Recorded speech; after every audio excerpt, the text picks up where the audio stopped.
Hey, welcome back to the Infos Podcast. This is Brian. This is Darryl. And Darryl, do we really want the J.J. cut? Yeah, let's just put that to bed. So that's part of what we're going to talk about this week. Actually, I was very proud of the subtitle. I said, great, another hashtag campaign for an overlong self-indulgent cut, in quotes, of a bad movie. So... Yeah, well, I have thoughts on this. I know you like the Snyder Cut, and I'm not calling the Snyder Cut bad, but the Justice League was an objectively bad movie. No, I meant the reasoning behind this whole all of a sudden J.J. Cut. And it's cute. It's 4 hours long. It's like, okay. Yeah. If you're going to give us anybody's cut, give us like the notes that George Lucas gave. Yeah. I'd rather read that or watch a storyboard of that than... we just need to move on. Actually, if you're going to give us a cut, like, let's go back and start over with episode 7 and be like, all right, redo. we're taking a mulligan on this trilogy, folks. Do the Jedi mind trick. Yeah. The Disney trilogy did not exist. You did not see this. Oh, yeah. I don't know. The rumors are starting up again too, so we'll get to that. But first, we're going to talk about Falcon and the Winter Soldier. So we're going to kind of bookend the episode. Sebastian Stan gave an interview to Collider saying that they're in possible talks for season 2 of Falcon and the Winter Soldier. And, here we are. We had episode 5 today, as the day we're recording this on the 16th. And... it seems like there's a lot of story to tell and not a lot of episodes left to tell it. I.e. one episode. So, it's just kind of like, all right, what are they going to do here? So not to spoil anything, but Julia Louis-Dreyfus showed up as a character who's kind of been important to certain invasion angles in the comic show up this week. So I think maybe, unfortunately, this means all roads lead to Captain Marvel 2. But yeah, I don't know. I don't know how I feel about a season 2. I was all set to be okay with the self-contained season 1. Well, you told me something the other day about this, the Falcon and Winter Soldiers. Like you said, they didn't have a plan for it to lead into anything. Right. With WandaVision, we knew from the start it was leading into Doctor Strange 2, which I believe is almost finished up principal photography, if I'm not mistaken. I believe you are correct, sir. You are correct, sir. Yes. Yes. So, and again, there were some good moments in the first few episodes. So, but I was around where you are. I was thinking, a self-contained season, fine. I'm good with. The last 2 weeks has made me start rethinking this. One, because as you mentioned, there's a lot of stuff to cover, and they're not going to be able to adequately cover it in 50 minutes or however long next week's episode is. I don't think they could have even covered it in 8 episodes, or 9, like WandaVision. I don't think satisfactorily. No. Because there's a ton of stuff. There's no way that they can give me my favorite series that I want to see come out of this. Sam and Bucky, Forrest Gump, Lieutenant Dan style shrimp boat fishing. Yeah, Sam and Bucky built boats. No. They build the boat and then they go and they get crawdads and stuff.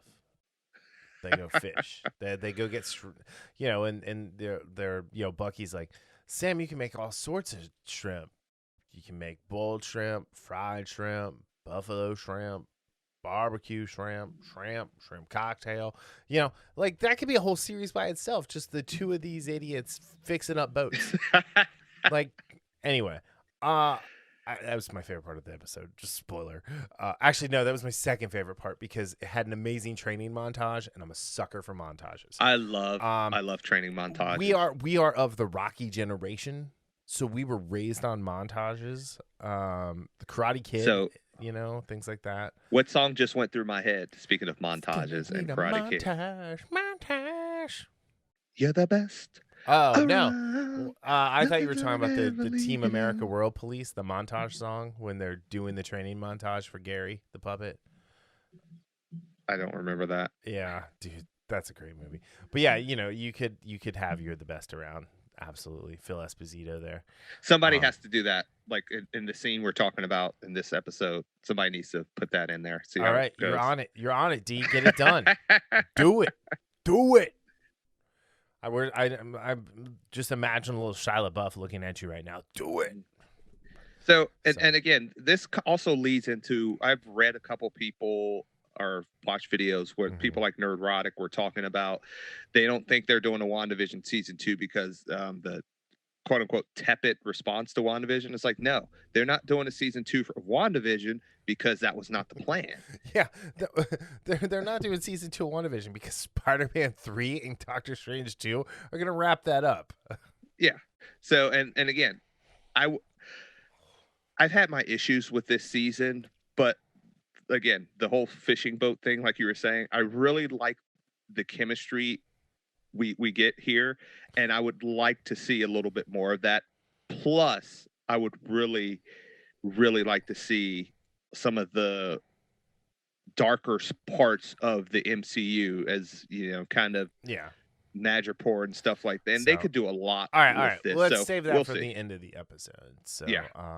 but yeah, I don't know. So it's interesting. Season 2. I think I want it. I don't know that I want it. But yeah. So moving on. Speaking of the Snyder Cut, we got Army of the Dead's. I guess is this the premiere trailer? The first trailer Yes. for it. So it is it's a whopping 3 minutes and 2 seconds long. So I'm just gonna hit play. And Zack Snyder's music. It's 100% Zack Snyder's music. So I had a friend, our friend Carlo, tell me, he's like, I'd watch anything with Dave in it. I'm like, really? Even Spectre? So this looks interesting. It's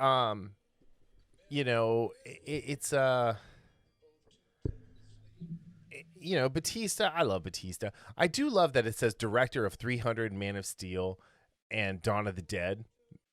Like none of the other DC EU stuff is in there. Definitely not Sucker Punch. I do appreciate that. It seems like the majority of this film is going to take place in the bright daylight, which is a great departure for Zack Snyder. Yeah, it looks very interesting. Yeah, I'm also looking forward to zombies eating the hell out of Tig Notaro. I just saw something about how everybody's obsessed with Tig now after this trailer. I'm like, okay, dude is ripped. Obsessed with her getting eaten by zombies, or like the other way. Like I don't know. I think it was the whole aviators and cigarette thing, what have you. The cigarello. I mean, this is a heist zombie movie. I love both genres equally. I was about to say, heist movie, which we love because we did an episode on heist. Well, I mean, you know me with a good heist. I'm all about a good heist. I do like how the people were overreacting to the woman dressed as a showgirl. Or like it's their Wonder Woman Easter egg. No, that's a Vegas showgirl. You guys got to stop trying to like shoehorn the gosh darn DCEU into everything Snyder does. He's moving on. Yeah. This is him moving on in an amazing way. Yeah, and also these zombies are totally unfair because they're smart and they're fast and strong and can run. Yeah, and they're gonna eat. I will say I also get excited whenever I see Garrett Dillahunt in a movie or in anything. I love Garrett Dillahunt. So if you guys haven't watched Raising Hope, 100% go watch that. But the Sabretooth, or not the Sabretooth, the Bengal tiger, the Siegfried and Roy tiger that's zombified was my favorite part of the whole trailer. Yeah, I love that part. So, but yeah. The gambler. It was just a good use of the gambler right there. So yeah, and it was, what is that? What was it? Oh, I just Let's see. closed it. It's like May 7th or May something like that. 21st. Oh, May 21st. Oh, so May 7th, I believe, is Jupiter's Legacy, which another one I can't wait for. that's right. Yeah, May 21st, my wedding anniversary. So I know what we're gonna do for my wedding anniversary. We're gonna watch. So Angel doesn't know that yet, but you know. I was about to say, are you sure about that? So, anyway, so I think it looks good. I'm excited for it. It's just another reason that I ended up walking back, canceling Netflix. So thanks, Zack Snyder. Cost me $14 a month, you bastard. Yeah. So, I'm looking forward to this as well. So all right. Moving on then, as we're making good time through the news bites here, so we can actually talk about real stuff later. Boom Studios announced that BRZRKR #1 went back to a 4th printing. So comic book sales are weird, right? So it can sell out from the publisher, but you could go to any comic book store in America and find like 1,000 copies of it. Right. This is not that case. Like it's selling out with everybody. It's already sold 615,000 copies.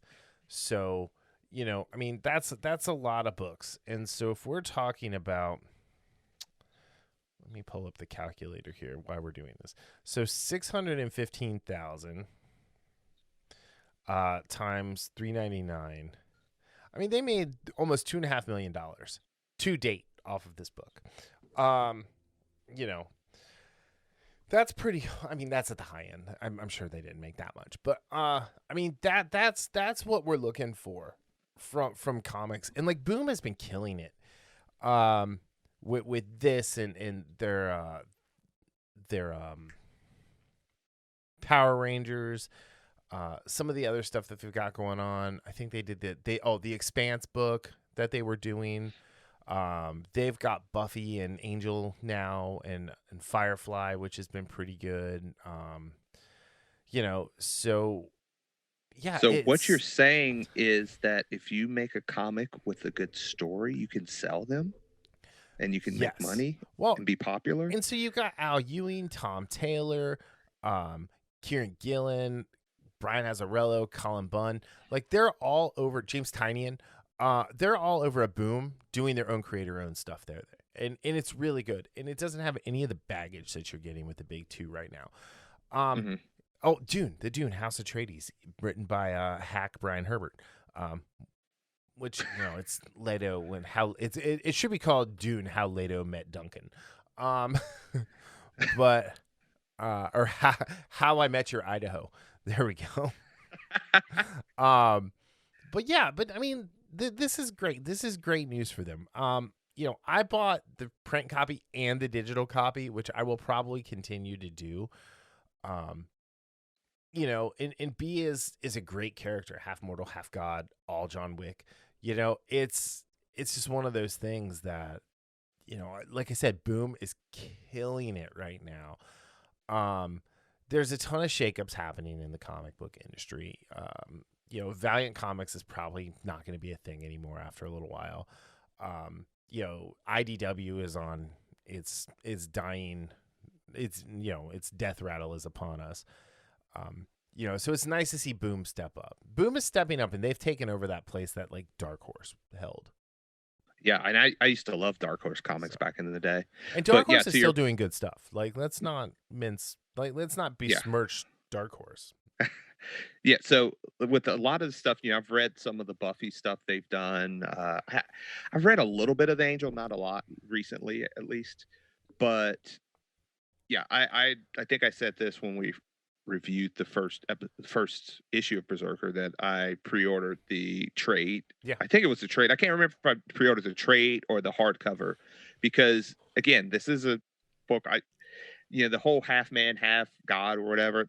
Again, when you were talking about, you know, love zombie and hype, I love that type of story. Yeah, you know, I love that type of character, and the way they did this, the way it unfolded, it was pretty straightforward, but it gave you enough mystery and gave you enough nuggets of information for me to want to come back again, because it's one of those comics that it's just a lot of fun. At least, you know, the first episode, and I don't know how deep it's going to be, but it was a great start, Yep. and I'm glad to see that something like this is doing well. Well, and this is like along the lines with Ethan Van Sciver's all cap comics, with Cyberfrog and Brute the Rainbow and all of those various things, and then your boy Zach on YouTube with his comics, and what's the other one?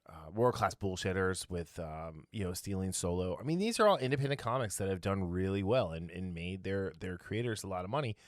And made fans really happy because they're getting good books.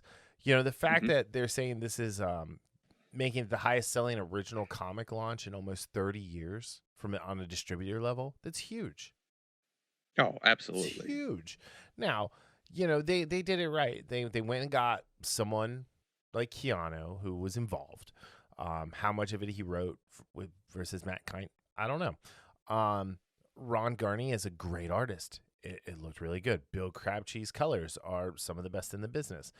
And even, Clem Robbins, he's a good letterer. Like there's no like weird things like by the end of the issue, the lettering is like huge or like, just not as good as at the beginning. Cause maybe they had to rush it, but no, they're taking their time with it and it's good stuff. And so, yeah, this is to steal the Star Wars. This is the way. I look forward to seeing more of this, and honestly, like with everyone I mentioned from Boom, I mean, they're all capable of doing this kind of work and putting it out there. And it's great to see new things, right? It's not just it's not like a retreaded character or a tokenized version of the character like we were just talking about before we started recording, or even like a multiverse or Elseworlds type thing. These are all new stories. This is where like IDW's gotten into trouble. IDW had a bunch of really good like stuff. Oh yeah, they did. Like they had the Cape, they had Lock and Key. Shit, I just totally blanked. They had a bunch of stuff. They had like 10 things that were like IDW, creator owned, but IDW owned. Kind of like Image. They've got like, obviously the Walking Dead, Invincible, Saga, Descender, Manifest Destiny, all these like great things. But now IDW is only licensing things, and the best thing at IDW right now is the Ninja Turtles. Yeah, that's a really good story. And the last Ronin is freaking awesome. So, who thought Mikey had it in him? But yeah, so no, this is exciting. This has me excited, and the fact that we've been talking about comics more, has been great. Super Sons is a digital first thing that they just put the first 2 digital issues out this week in floppy, and I picked it up, and it's what you expect from Peter from Tomasi, like as a writer. So anyway, anything so exciting. It's so exciting. Thank you, Scotty. Thank you, Mr. Scott. You didn't think I was going to get that, did you? I was wondering if you were going to catch that or not. So, but yeah, it is. It definitely is. I'm looking forward to, and I know you're like, yes, it is happening. I'm looking forward to getting a little bit more into comics. It's as like things go along. Getting you into comics has been my dream. So, but it's like, what else can I get Darryl to spend money on? So, anyway, all right. So moving on yet again, F9. Not the F9 key. So, all right. So I feel like calling it F9 is just their way of being like, yeah, we're just giving you a middle finger for the 9th movie. Like, it's like, so the trailer for Fast and Furious 9 came out, and so Darryl hasn't watched this version, and so we have from Universal Pictures. It was actually Universal Pictures India. I'm sorry when I said it was Universal Pictures, but it's obviously in English. But it is a 4-minute and 4-second long trailer, which is a minute and 30 seconds longer than the one on the Fast Saga YouTube channel, which is the official YouTube channel for the Fast and Furious movies. So do you have it up? Yes. Okay. So we're going to watch this together because Darryl hasn't watched it yet. And we're going to make fun of it. Because it's really all we can do. I will say, I'm excited to see this. I'm curious who made the costuming decision to put a bowl on Charlize Theron's head and cut her hair that way. Oh, that is bad. Yeah. So, I mean, I remember having that haircut when I was 5. You know, like, it's like, why does Cypher have to be so weird? So Cypher has really bad hair. Just putting that out there. Not to you know, actually characters named Cypher typically don't have good hair. That just, yeah. Because Joey Pants didn't have any hair. He just had that ridiculous mustache. And he just wanted to get plugged back in. Anyway, dude, we're doing throwbacks like it's nothing today. All right, so you ready to hit play? Yes. All right, 1, 2, 3, play. All right. Gotta love the scenery, first Dude, of all. Is it James Wan? Is he the one? He's directing this again? Like, everything we've seen so far in this trailer, we actually saw in Star Trek Beyond. Like the motorcycle getting things. Okay, when John Cena rolls up in his car, it looks like the lowest budget, like, car pulling up ever. It's like Death Proof. Like, it reminded me of Death Proof for some reason. But yeah, and I know I told you before they had the same car. No, this is Ford versus Chevy. Dom's a Chevy guy. Okay. And then Jake Toretto is a Ford guy apparently. But they got magnet planes. You know, Dom is making cars do things like taking a rope bridge and turning the wheel just in time to catch the rope so that the centrifugal force will turn them to jello. And not to mention hitting the freaking cliffside. Right. They hit the cliffside. They're fine. And she's like, well, that's new. So she Cardi B'd in her pants. Yeah, I was about to say they totally got it on after that. So, but yeah, I don't know. They're in the weird clubhouses again. People jumping around, like, you know, these are superhero movies now, right? These aren't. Oh, absolutely, they are. Like, you know, this is the. The magnets. I forgot about the magnets. Yeah, like magnets are a weapon. Yeah, he's got the superhero landing there. Yeah. Oh man, that bowl cut is so bad. It's just awful. So, although I gotta say, I like John Cena with like longer hair. This scene is cool. Yeah. He's just like ziplining through whatever city is, and Dom's just waiting on the other side of that wall. Like, yeah, you know. Michelle Rodriguez just Aquaman that guy out the window. Yeah. And then Han. And there's your boy. Yeah. Eating. Got to chew the gum. Now, is he chewing gum or is he eating popcorn or chips? I don't know. He's always doing something like. So. You know. And that looked like a newcomer. Yeah. I almost wish that they would have. Dom got a concussion there going through that doorway. Yeah. I almost wish they would have like said, you know what, Tyrese, we're going to stick with the rock. All right. A Fiero with a rocket strapped to it. This is the greatest joke. Awesome, right? No. Yeah. No, it's not. Like, you know. So my idea of a drinking game was anytime something just that defies the laws of physics or just overly ridiculous, you take a drink. But you mean like the magnets? Yeah, you'd probably be dead in the first 20 minutes of the movie. Well, I told you, we're going to have to convince the ladies to go see this with us. And we're going to have to sneak in flasks, multiple flasks each, because we are going to be fun. Yeah, duh. I mean... But, so Han finally learned how to fight? Yeah. So... all right, so this is ironic that this thing is falling over and Dom is driving like right underneath it, whereas like kind of like Where Charlize didn't have the brains to do that as the super genius in Prometheus. In Prometheus, yeah. So, and I like how he's running through this as it falls down the mountainside. Right. Oh, by the way, he gets to the Yeah, there he is. And then he gets blown up and falls out. That is the worst CGI Dom Toretto they've ever done. Yeah. So.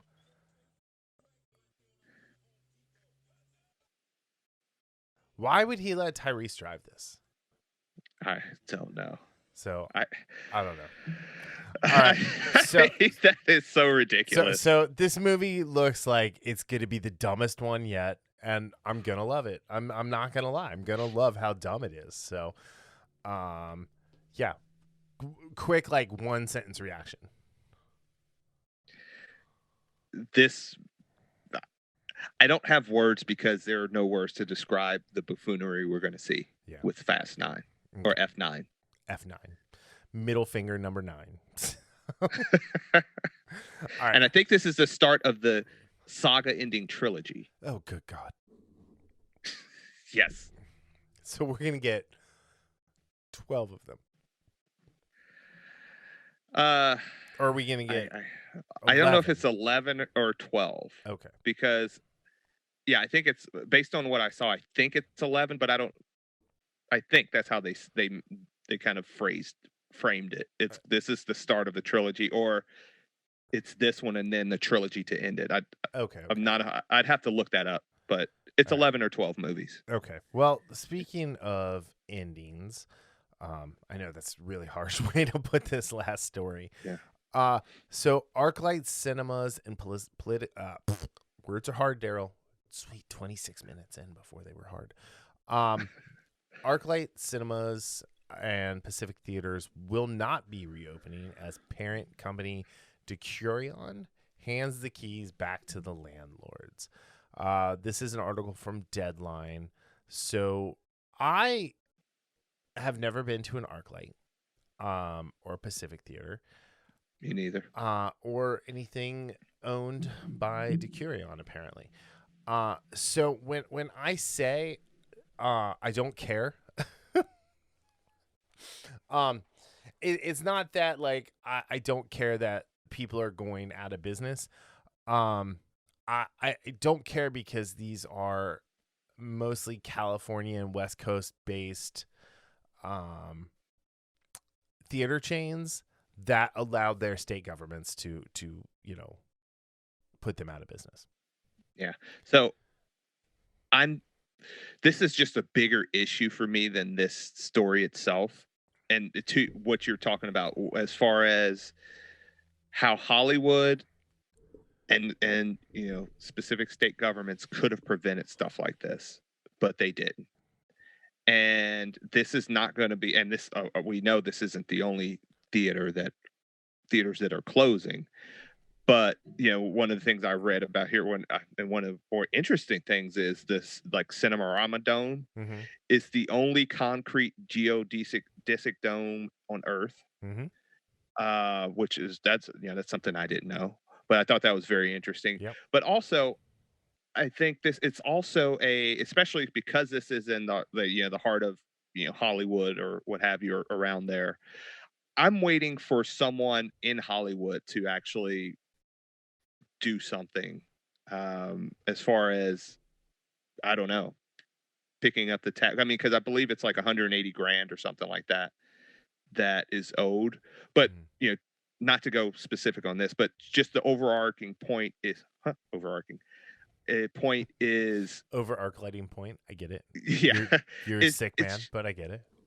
Yeah, it's just the frustration of how this could have been avoided.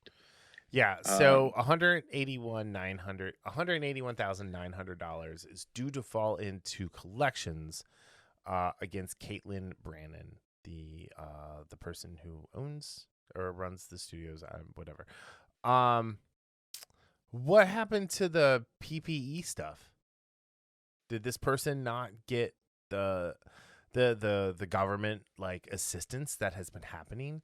I know lots of businesses who did this and have taken care of their people and their rent by doing so.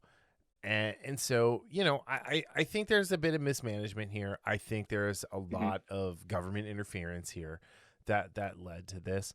Um, and at the end of the day, this is sad because these are really iconic movie theaters and things like that. Um, but hey, if you have money and you're in the Los Angeles area, uh, go ahead and rent or buy one of these spaces and start your own independent theater. Yeah. Yeah. Like it's built in, and you could call it the Farclight if you want. I mean, the Arc Knight, whatever you want to call it, you could call it, not the Arclight multiplex, and have some fun with it. But I do think that while it is sad that these Hollywood institutions are closing, um, it's a point where we both live in states that are relatively opened. We've been to the movies. We've been able to go to movies almost the entire time. There just Yeah. hasn't been anything to go see for the most part. So, I blame Hollywood. I Yep. blame the movie studios for saying, a little bit of something, or nothing is better than a little bit. We're gonna wait and Yeah. we're gonna hold off, and we're gonna put out movies that people have, like Black Widow, that people have lost interest in. Yeah. And again, we talked about this, I think, last year, and how upset we were, how Hollywood and the movie studios were handling this, when they could have helped foster some confidence in, just in the movie industry as a Yep. whole. And movie and studios were asking and for move bailouts. yeah, which is, anyway. And this, and again, this is, and to your other point, as far as a little bit of mismanagement, that's probably a part of, what's going on as well. Yeah. But again, like I said, this stuff could have been avoided if Hollywood wasn't so damn greedy Yeah. and said, hey, you know what, we're going to do this thing, and we might not make as much, but in the long run we could have built more We're goodwill. gonna protect the industry. Yeah. That's what they should have and done. and that's I and tell you that's what, yeah, that's if I had a little bit of Skrilla and was stupid enough to live in California, I would not only go and buy these locations or rent these locations, I would hire every single person back and give them a $2 an hour raise and say, all right, we're going to do this right this time. And I would make the most customer friendly, um, enjoyable experience. Like, bring it back to the old days where it's like you got seated and someone helped you. They wiped off your seat before they sat you down, like an usher at a baseball game back in the day. yeah. Like I would turn it into this amazing experience that you're never going to get at home on your 75-inch 8K TV. Yeah, Um, make people want to to come to make theaters. people want to come to theaters, Yeah. if someone came in and had one bad day, great. If you're a worker and you come in and you have 2 bad days, you're gone. And it Mhm. would just be 100% about service and enjoyment of movies and going to movies, because like me, one of your favorite pastimes is going to the movies.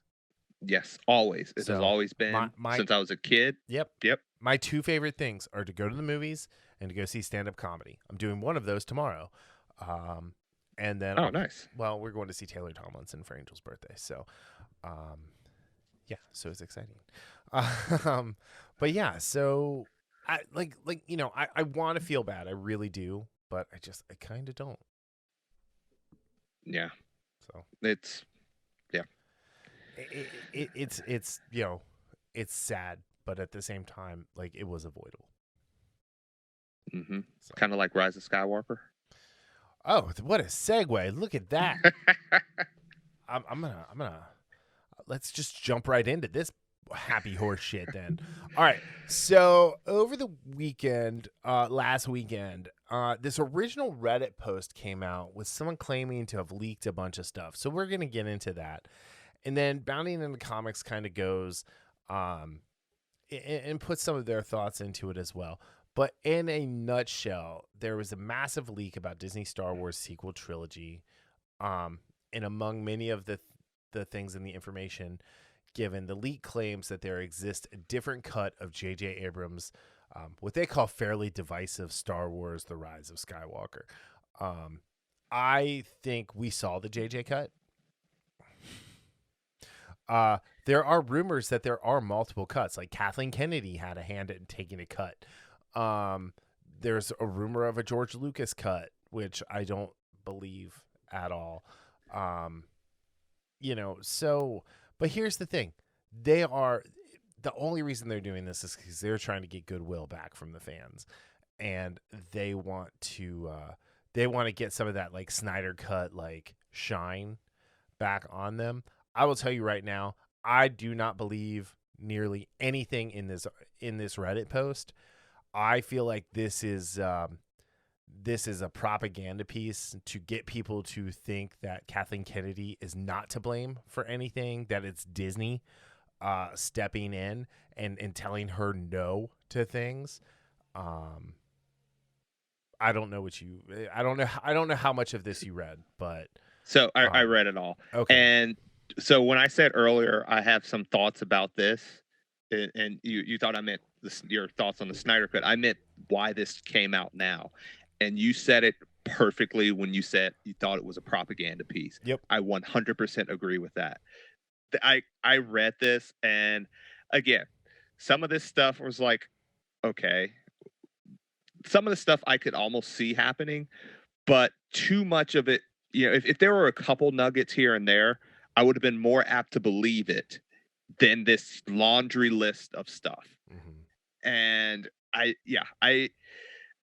honestly, I think it's horseshit.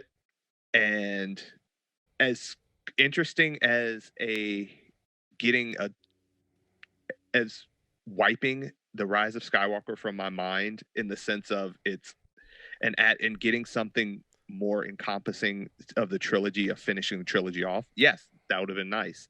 And that would be nice if it existed, but I don't buy for a second it exists. Yeah, sure. There might be a director's cut in the sense that there was some stuff cut out of the movie. Mm-hmm. Okay. I could buy that. Absolutely buy that. Right.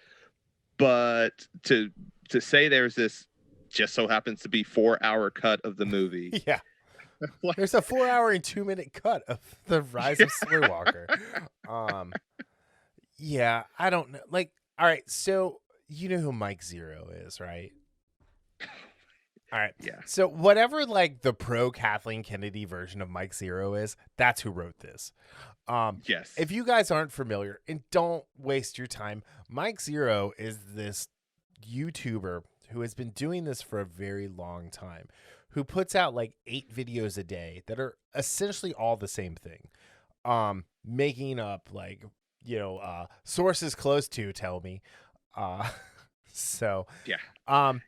This is all rumor. This is all conjecture. Like we don't, at least I'm not going to speak for you. I do not believe any of this is news. I don't believe any of this is true. This is all trying to get people to stop downvoting everything about the High Republic. I like that. Anna would be proud.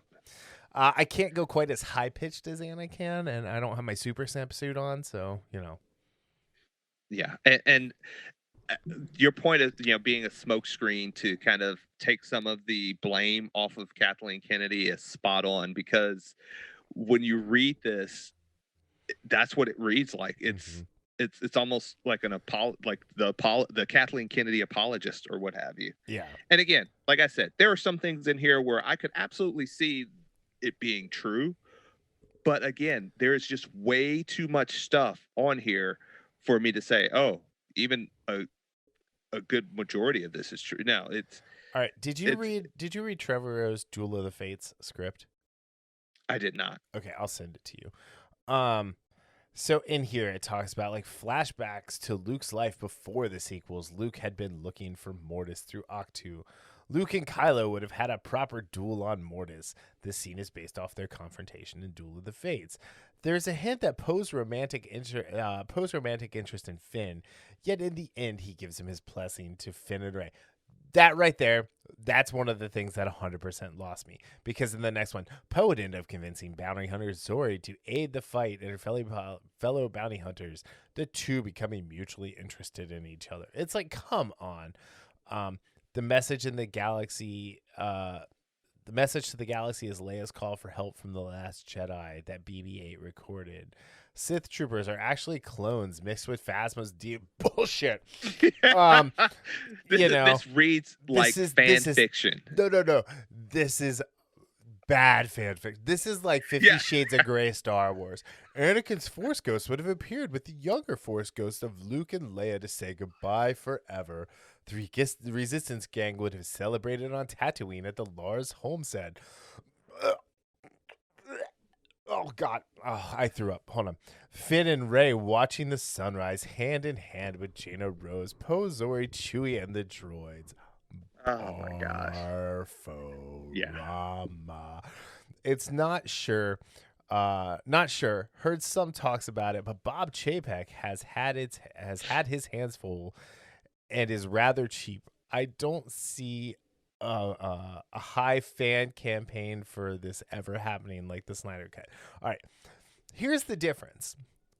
The Snyder Cut, people wanted to see the Snyder Cut because his stepdaughter killed herself, tragically killed herself, and he left the project to him and Deborah to heal and to deal with their tremendous and horrific loss that no parent should have to go through. And so then when the Justice League version came out and people were like, what the crap is this shit? Zack couldn't have done any worse. And he didn't. The Snyder Cut, even though it's overly long and self-indulgent, is a much better movie. Even though it has all of that movie in it. Yeah, it's and they are absolutely trying to say, oh, well, it worked. It worked for Snyder Cut. Why shouldn't it work for us? Yeah. And that might help, some of the flames of the tire fire that is Lucasfilm. How the fans are setting torches to every video they put out, and actually, I will say, like the Bad so. Batch trailer got like 42,000 upvotes. I was about to say, like 1,100 downvotes. But that's what people want. People are letting them know. If this is something we like, we're going to upvote it. If it's something we don't like, we're going to downvote it from here on out. To the point where YouTube is changing the rules. So here's my favorite though, is my final thoughts. This is just the piece de la resistance of this just utter horseshit Reddit post. My final thoughts. Personally, I favored Colin's ending chapter with the Duel of the Fates more. In my humble opinion, he got Star Wars the best. Should have given him the trilogy. But that's just my own personal 2 cents. There'll be more leaks coming, maybe from me, maybe not. I can't provide much personal info without putting myself at risk. Take this however you want. I'm attempting to get this out for the sake of the truth. May the Force be with you. And he didn't even spell out "May the Force be with you." Well, he didn't spell out any of this. Let me translate this into normie speak for people. Because this is actually, let me translate this out of normie speak. How about this? I favored Colin's ending chapter for Duel of the Fates. We never got to see it made. It's got really cool concept art and had a really cool script, but it was probably going to be impossible to film. He got Star Wars the best. He should have given him the trilogy. Well, there was no plan for the trilogy anyway, so what else could it hurt? There'll be more leaks coming, maybe from me, maybe not. As we need to protect Kathleen Kennedy more, we will enter more of this propaganda bullshit. This is to provide as much personal info without putting myself at risk. I don't know shit about shit, but I'm going to pretend like I work at Lucasfilm, and all you jabronis on Reddit are going to read this and, lap it up. I mean, how we're talking about it. So I trust me, I see the hypocrisy there. Um, take this however you want. I'm attempting to get this out for the sake of the truth. That really, the word truth there should have been put in quotes, or he should have put, instead of the truth, this person should have put of my truth, because Yes. that's all this is. This is someone's my truth. You know, it is. You know, I love watching Doomcock videos. I really do, just because I like the whole presentation of it all. Yeah, I love that. Love the presentation. I believe less than a third of what he says, right? Yeah. And you know, he's right about a quarter of the time. But this is just a special kind of stupid. So, you know how they say less is more? This is a perfect example. If you wanted something that could have gotten people talking and not making fun of you, and again, there are some people that do believe this. But there are some people that are just stupid. But and one person actually said on here, one of the comments was like, it's funny that he put this on Star Wars speculation and not Star Wars leaks or something like that. And then one of the persons like, yeah, because Star Wars leaks have standards or what have you. I don't know. I was just looking at somebody that said that. But if you would have put a less of this in here and cut it down by 75%, say. Yeah. And been a little bit smarter. Yeah. And when they add it. Yeah. I don't know. Like in the first couple like bullet points, you can tell it's a Kathleen Kennedy propaganda piece, because it says here there's no cultural civil war. Well, yeah, that was there. Lucas asked Abrams to set up a romance between Poe and Rey. Abrams refused. So sum it up, Abrams was not on the same page with the powers that be. Again, the acronym. Ruin was far more helpful with Lucasfilms, working with them instead of against them. Frankly, this turned out to be a mistake for Ruin due to Lucasfilms being indecisive. Obviously, stories were always being changed. Abrams was pushed for a more traditional ending of the trilogy, Luke Skywalker living past the end of the sequels, instructing a new generation of his offspring. So, all right. One, Ruin Johnson made a first draft. He shot a first draft, and he made $1 billion less than the movie that preceded before. Yes. As far as like this idea of Luke and his offspring, and in here somewhere it talks about Rey being Luke's daughter. So essentially you're taking 2 of the 3 main characters. Actually, no. You're going to take the 3 main characters and you're going to turn them into deadbeat parents. Yeah. That's what this idea of this is some like Marxist like propaganda nonsense in this Reddit article about like, you don't need family, you don't need a mom and a dad, and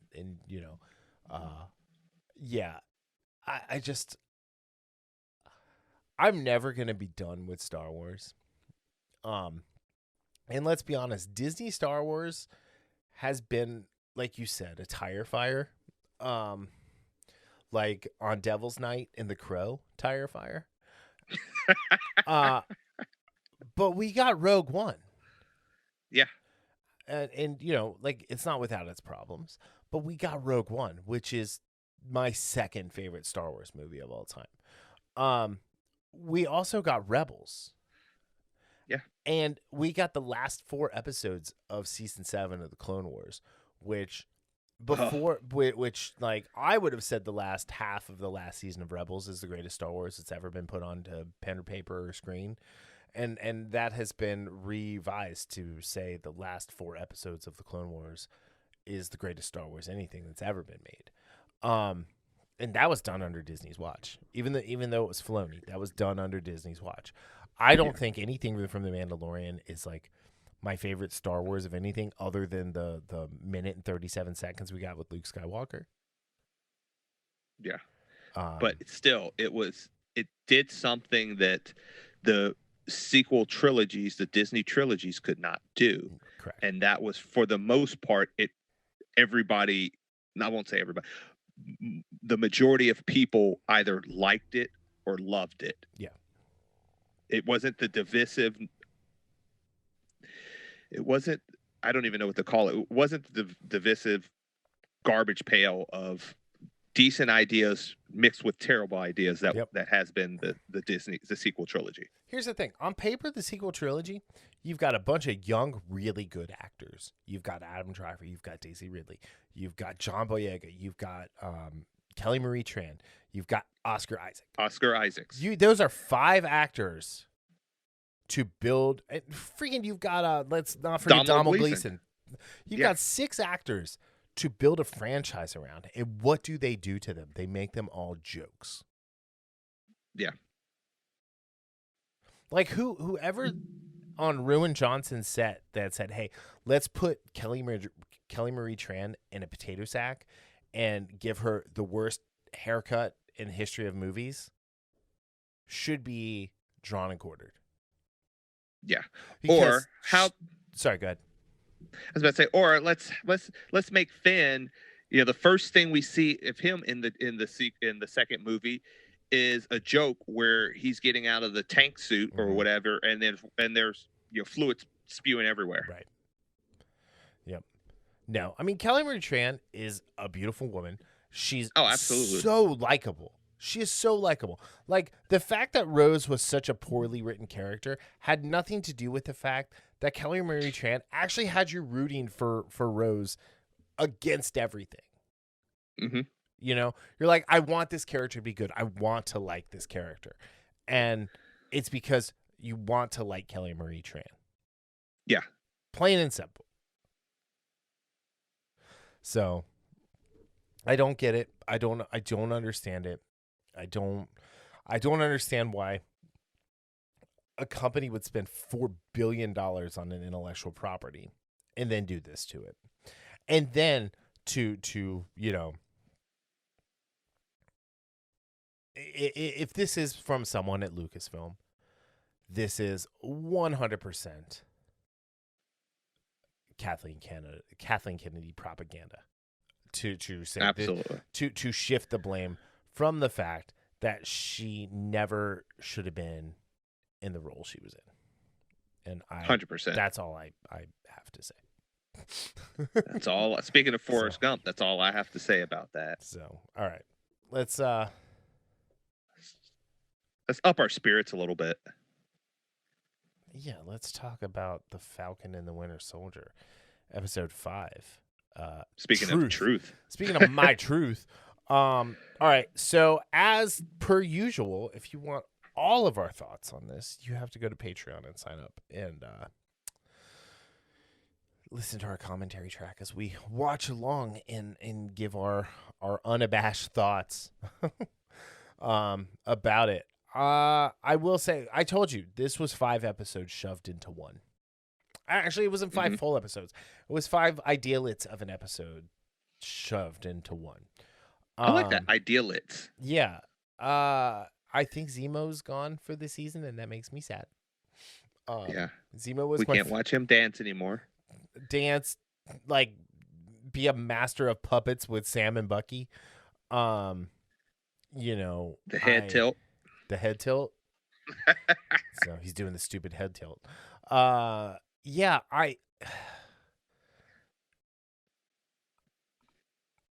This episode's hard to talk about because there's so much, right? We got a great fight between Walker and Bucky and Sam. When he tore the wing off the wingsuit, that was freaking awesome. That was amazing. I liked how, like, you see the difference with someone who can fight with the super soldier serum versus the flag smashers, because none of Sam's tricks with the wings worked. Not one of them. Yeah. And he was going against 2 guys that could fight. Yeah. Because Sam can fight. It's not like Sam can't fight. Yeah. But yeah, and it was great. And you had Bucky. I mean, like, I don't know if that was Sebastian Stan doing the stunt work there, the fight choreography there, but if it is, kudos, Stan. Kudos. Mm-hmm. Or Sebastian. Yeah. That was just a great scene. all the way up until the end when they actually like hurt Walker. Yeah. Oh, I love that. And I watched a couple reactions to that, and everybody mentioned, and I thought it the same thing when I first saw it. Was it reminded me a lot of the fight with the Avengers on Titan against Thanos, trying to get the gauntlet off of him. Oh, trying to get the shield away. Yeah. And I just love Wyatt Russell in this episode. So like I've really liked what he's given. Yes. Yeah. He's been great. John Walker. Yeah. So there is a shot where in the aftermath where Bucky is kind of the last man standing there, and he's holding the shield, and like the light is coming in from the opening of the warehouse.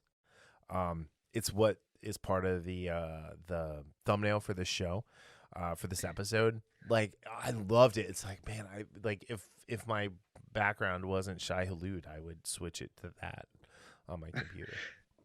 Yeah, if this show overall has had some great shots, but the last 2 episodes has had some of the most phenomenal shots you'll see. Well, yeah, I mean, there's a great shot later on of Sam like literally hugging the shield like it's his whoopee. Where, like, so just kind of jumping around, right? Sam and Bucky playing the weirdest game of Frisbee with the shield was a highlight of the episode. Yes. It also I love their conversation too. Their conversation was great, but it made the training montage a little weird later, because like Sam showed a really good affinity for the shield, and then all of a sudden was kind of like a monkey humping a football with it. Well, I thought that too, and then you watch how hard he was throwing it the second time around. It definitely, because they were just kind of like doing soft toss, which again, I love that scene, them just tossing around like, all they were missing were a couple beers. But well, they had those when they were fixing the boat. Yeah, which again, as you mentioned, that was a highlight for you too. Yep. The show you never knew you wanted. The show I never knew I wanted. I think again, bringing Sam back to his family was kind of an unnecessary thing. I did not. I don't know. I'm interested in I want people to have to pay for your insights for this. The Sam Isaiah Bradley conversation, I was not super high on. I thought I didn't think Sam needed to go there. Yeah. So this is what I liked. That was a torch that didn't need to be passed. One, I actually 100% agree with that. He did not need to go there, and because he owes Isaiah nothing. No, he didn't know Isaiah existed until 2 episodes ago. So I get what he was trying to do. He was trying to reach out to a fellow, and this is Sam. This is absolutely Sam. Mm-hmm. He was trying to reach out to a fellow veteran who was done wrong, but again, this is Isaiah Bradley in this show is such a bitter old man. And again, when I say that, I don't mean that derogatorily. I mean, I understand why he's so bitter. You spend 30 years in prison and you're innocent or for whatever, you're going to be a little bitter. Mm-hmm. What I liked about that scene is that Sam did not succumb to Isaiah's bitterness. Right. He understood it, but at the same time, he's his own person. And it's one of the things I told you is I wanted Sam to maintain himself as the Falcon just so he can be himself, his own character. But the last 2 episodes, especially this conversation with Isaiah, made me see that I actually do want him as Captain America, because he has those same ideals, that same internal spirit of Steve Rogers. Yeah.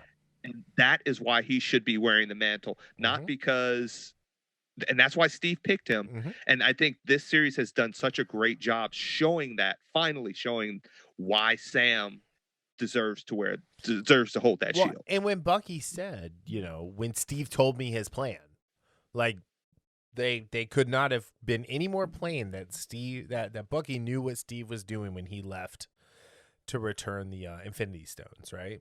Yeah, right. And I always thought that, because how he said, how could I? Because you're taking all the stupid with you. Right. When he said that, that's when I I had to think. I think he knew what Steve was going to do. Well, and when he pointed over to Steve on the bench with Sam, So he's like, go on now. Go on now and you get. Go he on didn't now. give him a pat, though. We don't need you here anymore. You go get that shield. You be Captain America. We don't need a Falcon anymore. You go on now. You get. White fanging him. I do that as a kid all the time. I'm like, you go on now. You go on now and you get. We don't want you here anymore. You get. I love White fanging her. It's my favorite. But yeah, so I don't know. The Contessa Valentina Allegra de Fontaine showing up was really cool. That's a deep cut. That's not a deep cut. Is that a deep cut? Well, she was in the Agents of S.H.I.E.L.D. movie with David Hasselhoff. That's true. But I mean, because she was in. I mean, she's been with Nick Fury for most of the Nick Fury like storylines, in one way or another. Is this the opening of the Secret Invasion? You know, this is my question. Is Sharon Carter the power broker? Mm-hmm. I think it's a red herring. I don't think she is. I don't know because all signs, and again, there was one episode a couple weeks ago where I was like, oh, she's definitely the power broker just based on what's going on. But I don't know. To your point, it just seems like they're putting it out on a platter, or are we overthinking it? I don't know. Yes, to all of it. Yeah. So, but yeah, this wasn't as I don't know. Like just thinking about this, because one of the things you said is this is a weird episode. Yeah. And I wasn't sure I liked it that much. I like parts of it on first viewing. Yeah. But then there are parts of it on the second viewing I really like, and then there's still some parts. So I've only watched it once. I didn't watch it a second time. Yeah. Well, see, I count my like watching with reactions and stuff like that, and the first 4 episodes, the first 3 episodes, I would watch it once, and then I would watch one reaction to it because I wasn't that excited for it. The last 2 episodes, I've really gone back to what I usually do, and there are still parts that, again, I'm not a huge fan of. Yeah. Again, we've talked about Sarah was probably her best in this episode for me. Yeah. And as well as Carly. Mm-hmm. She actually showed emotion in this episode Well, she's always showing emotion. Well, when I say emotion, I mean that I felt was genuine and controlled. Yeah. So and the scene where she's like, what did she say? Something about us, we're people too, and we're being tossed by the side. Yeah, we belong. We live on this damn planet, just like them. Yeah, I actually really like that scene with her. Yeah. So like I was saying, this is like a bunch of episodes in one, right? So you have the episode with the 3 heroes fighting it out. You have the episode that is the fallout from that, with him being stripped of the role of Captain America and done dirty by the. So Wikipedia says Walker receives a dishonorable discharge, and that's not true. He received an other than honorable discharge. That is not a dishonorable discharge. But the fact that they didn't even let him keep his benefits when that was bullshit, and then they wouldn't let him speak, and the way like Wyatt Russell in that scene was fantastic. Like, I don't know. I've just really liked Wyatt Russell this whole time. Yeah, and it's funny. It's don't get me wrong. It's totally different. 30 years versus being taking your benefits away. Mm-hmm. But it's very interesting how the military treated Isaiah Bradley and how they're treating John Walker here. Yeah. Like he said, I did everything you asked. And man, I love his character. I absolutely love his character. Yeah. And all these people who just want to like shoehorn into him as a supremacist of some kind. It's like you are not watching the same. You are watching this through a lens that is covered in Vaseline, peanut butter, motor oil, and bullshit. Because like that is this is a very nuanced performance that we're getting from Wyatt. And again, we'll talk. But they ran him off social media, so yeah. That's a big fat L. He's not even on social media, douchebags. But yes, Wyatt Russell has been great in this role. Absolutely. Like, for your consideration, like best star, best supporting actor, Wyatt Russell for John Walker. 100% agree. Yeah. So there was that episode. Then there was the episode of like Sam and Isaiah. And then there was the Hard Traveling Heroes episode with the guys fixing up the boat. And then, you know, and then at the end there's the episode of Sam putting in the work to be Captain America, and then the big smile on his face when he finally looks at his Wakandan Captain America wingsuit. So prediction, Joaquin Torres is going to put those wings back together and become the Falcon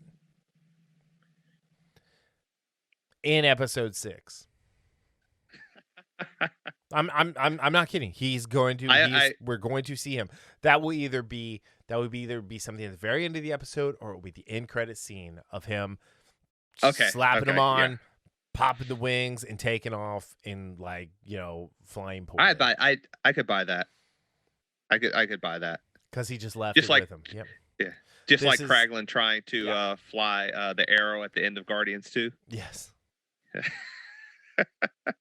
Yes, exactly.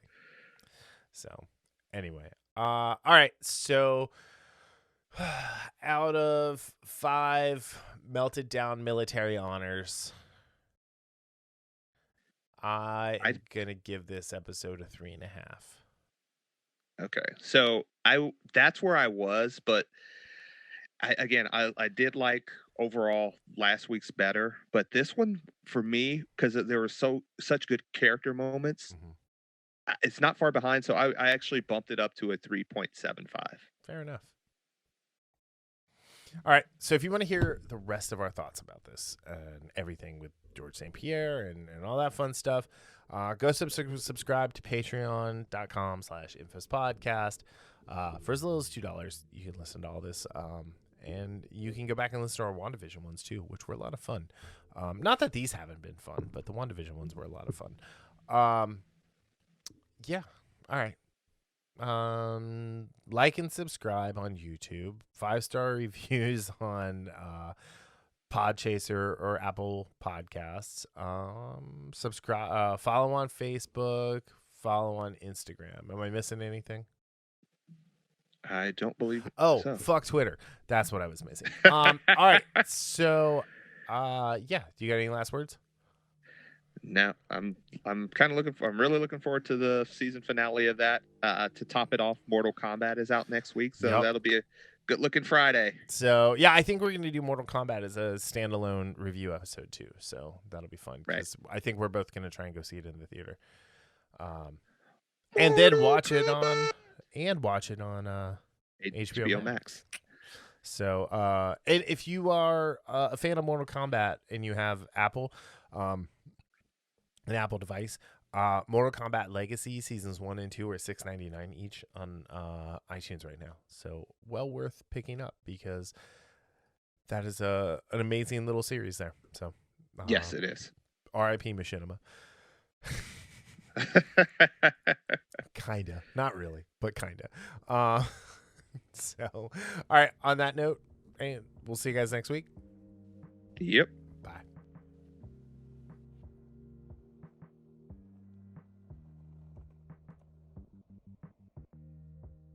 The Infamous Podcast is recorded in Kings Mills, Ohio, just north of Cincinnati.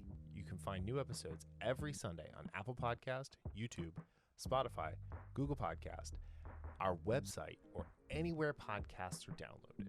This show is hosted by Darryl Jasper and me, Brian Tudor.